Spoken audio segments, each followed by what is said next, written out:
Hello, hello, hello. Welcome to the Feel Good Factor. I'm Susmita Veganosaurus and I'm so glad you're here today. This is a podcast about mindfulness, joyfulness, and well being in work and creativity. If you enjoyed this episode, then you're going to totally love my free newsletter, The Feel Good Tribe. Go to veganosaurus.com/newsletter to find out more about it and sign up. Spotify Wrapped said that last year I listened to 200 genres of songs. I know I like a lot of variety. I don't have one particular music style that I stick to all the time when I listen to it, but 200 genres that blew my mind. It's the end of the year and everybody is doing this wrapped style thing, right? They're going back. Goodreads says, okay, these are your the books you've read, and the Spotify has this wrapped, and there's so many others also are following suit. So I thought, hey, let's do a wrap for this podcast also. Let me just go through, I mean, a personal one. Let me just go through all the episodes from this past year, from 2025. And oh, by the way, before anything else, I'm celebrating because every single week this year, I have posted an episode. Yay! That's commitment, y'all. So I have to thank you for listening every week. This is what brings me back to post every week because I know that, um, if you're listening and many of you are writing back to me to say what's making a difference to you while you listen to these episodes, those things mean a lot to me and it keeps me on track. It keeps me going. So thank you, thank you, thank you for constantly supporting the Feel Good Factor.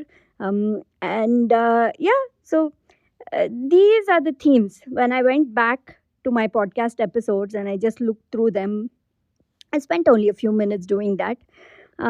I realized that there are certain themes that got repeated throughout the year. I mean, came back more often. And, whatever I share in this podcast, it's all from my personal experience, right? Like, I go through something, I learn a lesson, and then I'm like, hey, okay, I learned this lesson. I have to share it on my podcast. And then I come here and share it. Uh, the biggest theme is about stillness and slowing down.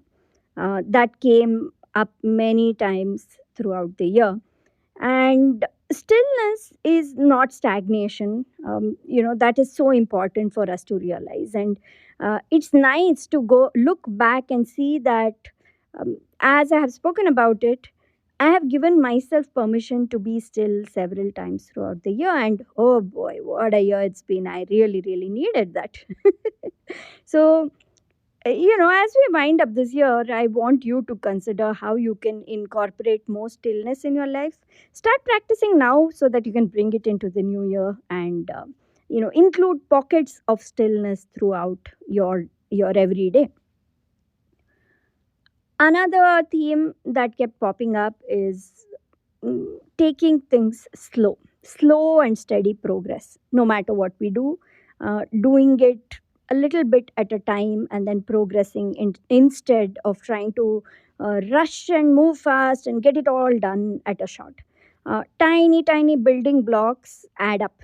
Like as I said, every single this week this year I've posted an episode, and it's like tiny little episodes, but it adds up 52 episodes in the whole year. Of course, 52 it would be next week, but you know what I'm saying. So, little bit of effort, tiny bit at a time, it adds up and it pays off, and it's easy to do, easy to commit. So, again, what can you break down for yourself? Make it into teeny tiny bite-sized bits. Whatever project you desire to work on, in the following year, think about how you can break it down for yourself, or even whatever overwhelmed you this year, whatever big projects that you've been working on this year, what has overwhelmed you, or what have you put off because you are not being able to complete it because it's, you do it completely because it's just too much. Think about how you can break it into little pieces for yourself and then just commit a small sliver of time. It's up to you how much you want to commit, every day or every week, whatever. Just commit to a little bit of it and then stick to it and do it. That's going to really, really help, and help you make progress in something that you've been putting off, or that you're trying to not think about very hard, or something that's occupying your mind too much because you feel guilty or not doing it. In all these things, just make it easy for yourself, bit by bit by bit. The third theme that has come up repeatedly is about how to become creative, involve ourselves in some kind of creative fulfilling activity, um, throughout the year, yes, but especially when times get uh, difficult, or um, everything becomes too much, too much overwhelming. You're really, really busy and there's a lot taking over your life, especially during those times, to consciously step away and do something creative, something that is going to get you into flow state. This was a very difficult year for me. Too many things came up throughout the year, again and again. Life was lifing hard. And I have done different creative things, but for me personally, writing has been the most comforting and rewarding activity I've involved myself in. And that has helped me process my feelings, yes, but also just tapping into that flow state as I write, and without stopping myself, just write without editing or going back on worrying about how the result is going to be. That has helped really calm me down and also uplift me. So writing is something that I recommend all entrepreneurs, all creative people, everybody develops the skill of writing and communication. That helps us, of course, in our marketing, branding, putting our message out there in the world. You want to make a difference in the world, then you should know how to communicate that story, right? So yes, work on your writing skills, yes. But also, even if it's not just writing, just anything that brings you creative joy, um, do that. Promise yourself that you will put in some time, you're going to save some time, carve it out, just to let yourself enjoy creativity. Of course, then the next theme is playfulness for the sake of it. It is related to creativity, but very often we have a tendency to try to make something perfect, or try to add meaning to something, like this has to be done towards a goal, whatever we do, every single thing. So this creative activity has to mean something later, or it has to be turned into something productive.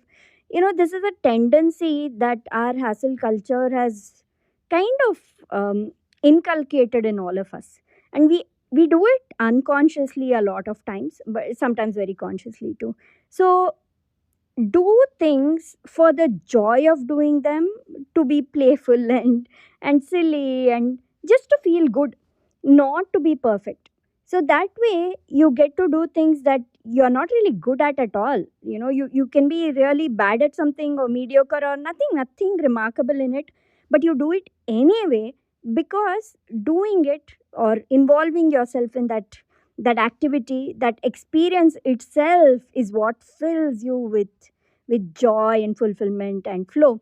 And then you can just chuck it, like you don't even have to take a picture of it, or share it somewhere, or even think about it, or use it in any way, because you've got its use already by doing it. For me, this has been doodling. I'm not great at doodling, but I just do it sometimes because it's fun, and it kind of keeps my mind um, occupied in that particular activity. It makes me feel playful because I'm not trying to be perfect. You tap into this child inside you, right? That childlike feeling, and we all need to be playful and have fun. So Again, apart from being creative, how else can what kind of creativity can you gift yourself with, which has no other meaning except for the joy that it brings you while you're doing it, which doesn't have to pay off in any way or give any kind of end result. So playfulness, this is another important um, lesson I learned through this year, or a lesson that I remembered over and over again. um, Relearn rather. uh, it has helped me so much through quite a up and down roller coaster kind of year. So these are the four things. Ask yourself how you can incorporate these into your next year. You don't have to take any action on them right now. Just sit, think about it. How can you allow yourself to slow down and be still? How can you break big projects into tiny, tiny things for the next year? How can you be creative again and again? Reward yourself that feeling of flow. And then how can you be utterly playful with zero agenda? What are those things that you can include in your life? So think about all these four these four little lessons. They have served me amazingly through this year. Which yeah, fifth theme, the theme too, simplicity, the power and magic of simplicity and ordinariness. Sometimes it's the most simple and ordinary things which we don't expect. It doesn't sound like much, but those things are so incredibly powerful. So where are those simple ideas in your life? Where are those simple moments in your life? Bring those more into your life, into your work, into your creativity, into your day-to-day living. So yeah, five things for the year. And I hope they serve you as much, or maybe even a lot more than they served me through 2025. All right. Talk to you again next week. I'll be back with the final episode of 2025. Thanks again for being here, sticking with me through this entire year, and listening and responding, and writing to me to tell me what you love, being on my newsletter, the Feel Good Tribe, veganosaurus.com/newsletter. That's the best way to communicate with me. You just reply to any of the emails that I send you. I'm there, I'm always listening, and I read every single email, and I reply to every single one, no matter what. So, yep, looking forward to getting to know you even more in the coming year. All right, talk to you again next week. Take care.